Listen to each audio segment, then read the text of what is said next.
অবরোধ হরতালে পেট্রোল বোমা মেরে মানুষ হত্যাকারীদের তাৎক্ষণিক বিচার করে দৃষ্টান্তমূলক শাস্তি দাবি জানিয়েছেন ব্যবসায়ীরা। একই সঙ্গে তারা হরতাল অবরোধ বন্ধে আইন করারও দাবি জানিয়েছেন। চলমান রাজনৈতিক সংকট রাজনৈতিকভাবে সমাধানের আহ্বান জানান ব্যবসায়ী নেতারা।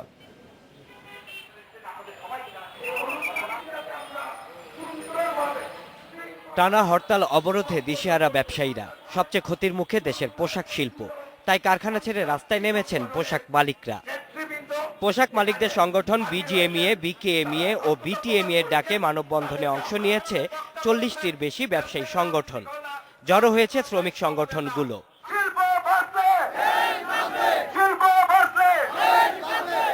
মানববন্ধনে ব্যবসায়ী নেতারা বলেন, হরতাল অবরোধের কারণে বিদেশে বাংলাদেশের পোশাক শিল্পের ভাবমূর্তি নষ্ট হচ্ছে। এতে 30% রপ্তানি আদেশ কমার আশঙ্কা দেখা দিয়েছে।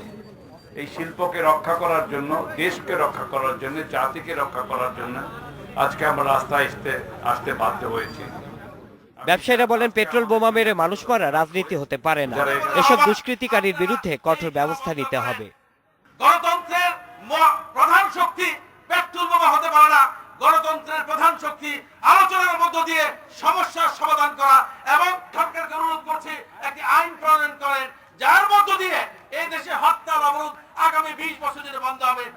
অর্থনীতির পাশাপাশি নিরীহ মানুষকে পুড়িয়ে হত্যা করা হচ্ছে। এটি এই মুহূর্তে থামানো না গেলে নিশ্চিতভাবে একটি নেতিবাচক মেসেজ সারা বিশ্বে ছড়িয়ে পড়বে। আর তাই যারা এই ধরনের ঘৃণ্য কাজের জন্য জড়িত তাদেরকে আইন প্রণয়নের মাধ্যমে সামারি ট্রায়াল করে দৃষ্টান্তমূলক শাস্তি দিন। চলমান সংকট সমাধানে পরে প্রধানমন্ত্রী শেখ হাসিনা ও বিএনপি চেয়ারপারসন খালেদা জিয়ার কাছে স্মারকলিপি জমা দিয়েছে পোশাক মালিকদের সংগঠন 3টি। Shaon Hasnat, Independent News, Dhaka. এ বিষয়ে কথা বলতে আমাদের সাথে যোগ দিচ্ছেন বিকেএমইএ এর ভারপ্রাপ্ত সভাপতি এইচ আসলাম সানি। জনাব এইচ আসলাম সানি, আপনার কাছে জানতে চাইবো যে আপনারা প্রধানমন্ত্রী শেখ হাসিনার কাছে স্মারকলিপি দিয়েছেন বিএনপি চেয়ারপারসন বেগম খালেদা জিয়ার সঙ্গেও। সেই স্মারকলিপি দেওয়ার ঠিক তাৎক্ষণিক প্রতিক্রিয়া আপনারা কি পেয়েছেন? আপনাদেরকে কোনো কিছু জানানো হয়েছে, কোনো আশ্বাস দেওয়া হয়েছে, কোনো আলো দেখানো হয়েছে কিনা? জনাব আসলাম সানি।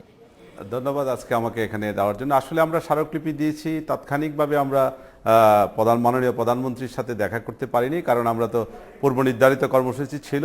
আমরা তার যথাযথ কর্তৃপক্ষের কাছে, তার যে প্রেস যারা কাজ করে, সহকারী হিসেবে কাজ করে, তাকে স্মারকলিপি দিয়েছি। আমরা পরবর্তীতে স্মারকলিপি দিয়েছি বিএনপির গুলশানের কার্যালয়ে।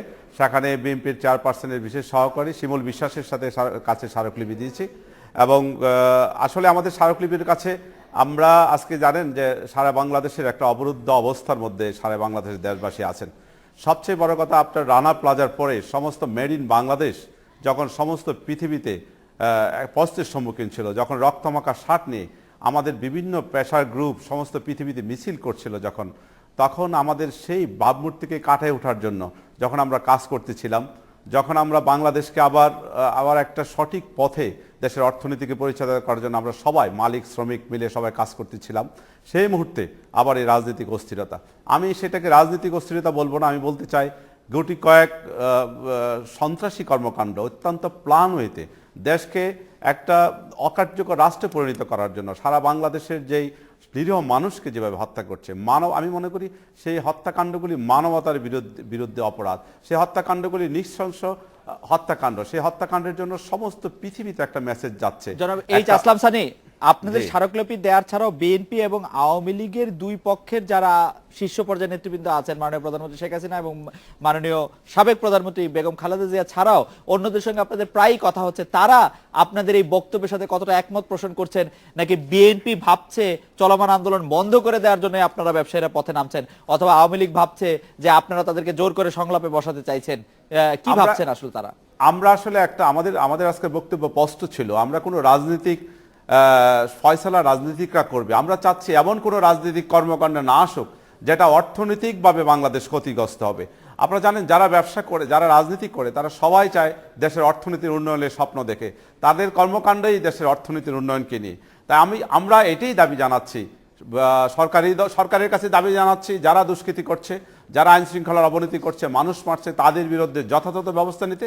আর বিরোধী দলকে দাবি জানাচ্ছি, তারা গণতান্ত্রিক কর্মসূচি যাতে শান্তিপূর্ণভাবে কর্মসূচি দেয়, যে কর্মসূচি আমাদের অর্থনীতিতে কোনো প্রভাব ফেলবে না, যে কর্মসূচি বাংলাদেশকে একটা পৃথিবীর সমস্ত মানুষের কাছে একটা সন্ত্রাসী রাষ্ট্র, একটা বিপজ্জনক জনপদ হিসাবে সমস্ত পৃথিবীর মানুষ বিচার করবে না। আমরা এখানে এইরকম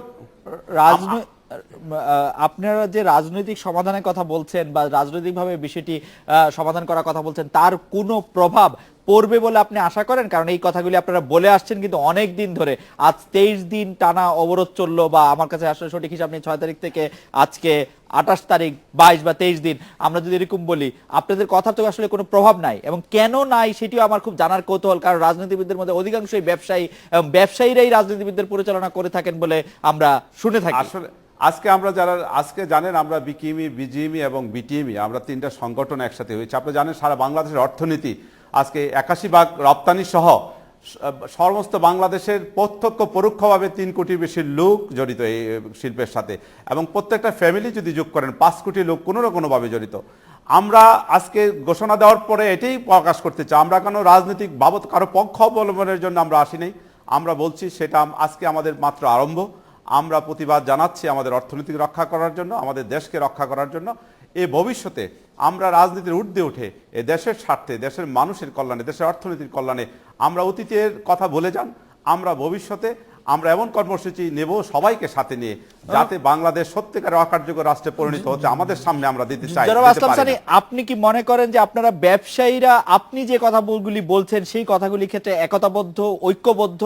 আমি কিন্তু আজকে আপনারা যারা সভা করেছেন, মানববন্ধন করেছেন, মিছিল করেছেন, তাদের মধ্যে যারা ঠিক সরকারের বিরোধিতা করে বা বিএনপিকে সমর্থন করে, তাদের কাউকে আসলে আমি খুব বেশি দেখিনি। তারা কি মনে করছেন? আমরা আসলে এই দেশের গুটি কয়েক, আপনারা জানেন যে ব্যবসায়ীরা, আমরা যারা সরকার বা বিরোধীদের সমর্থক, তাদের আসার আমাদের দরকার নেই। সারা বাংলাদেশের আমরা কোনো এমন একটা প্ল্যাটফর্ম করতে চাই, আমরা বিকিএমই, বিজিএমই মিলে আমরা যারা এই দেশের 40 লক্ষ শ্রমিকের প্রতিনিধিত্ব করি, যাদের সারা বাংলাদেশে যখন 2.5 মিলিয়ন লোক প্রতি বছর কাজ করতে আসে, তাদের কাছে নিশ্চয়তা করার জন্য, এদেশের অর্থনীতিকে সমৃদ্ধ করার জন্য আমরা চাই একটা নিরপেক্ষ প্ল্যাটফর্ম গঠন করতে, যে প্ল্যাটফর্মের মাধ্যমে আমরা সমস্ত দেশবাসী, সমস্ত ব্যবসায়ীরা, আজকে ক্ষুদ্র ব্যবসায়ী, আজকে কৃষক, সবাই কিন্তু চায় একটা নিরপেক্ষ প্ল্যাটফর্ম যেখানে তাদের দেশ বাঁচানোর আন্দোলন করবে, দেশকে রক্ষা করার আন্দোলন করবে। এই কথা প্রায় বলা হয় যে আপনারা ব্যবসায়ীরা নিজেদের মধ্যে দারুণ রকমের বিভক্তি তৈরি করেন নিজেদের সুবিধা পাওয়ার জন্য, এবং সেই বিভক্তি আসলে ছড়িয়ে দিচ্ছেন সমাজের সকল পেশাজীবীদের মধ্যে। এর দায় কি আপনি নেবেন?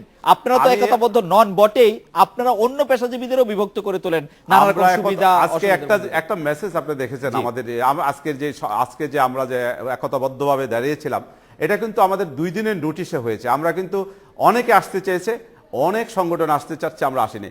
আমরা যদি মনে করি এখানে নেতৃত্ব যদি সঠিক থাকে, যদি আজকে আমরা যারা ছিলাম বিজিএমই, বিকিএমির বর্তমান যে বিটিএমির বর্তমান যে নেতৃত্ব, আমরা দলমত ঊর্ধ্বে নেতৃত্ব, আমরা কারো সুবিধাভোগী রাজনীতিক সাথে সংশ্লিষ্ট ছিলাম না, থাকবো না।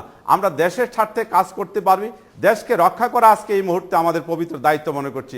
এটা যেই মনে করুক না কারণ, আমরা মনে করি ভবিষ্যতে আমরা অন্য সাধারণ ব্যবসায়ীদের সাথে নিয়ে এবং সমস্ত জনগণের সেন্টিমেন্ট নিয়ে আমরা একটা পেশার যারা রাজনীতি করে, দেশের স্বার্থে রাজনীতি করে, তাদের জন্য দিতে পারবো। আমরা হয়তো রাস্তা নেবে তাদের মতো অন্য রাজনীতি করতে পারবো না, অন্তত আমরা জনমত করতে পারবো, জনগণকে বুঝাতে, জনগণকে সাথে নিয়ে একটা প্রেসার ক্রিয়েট করতে পারবো।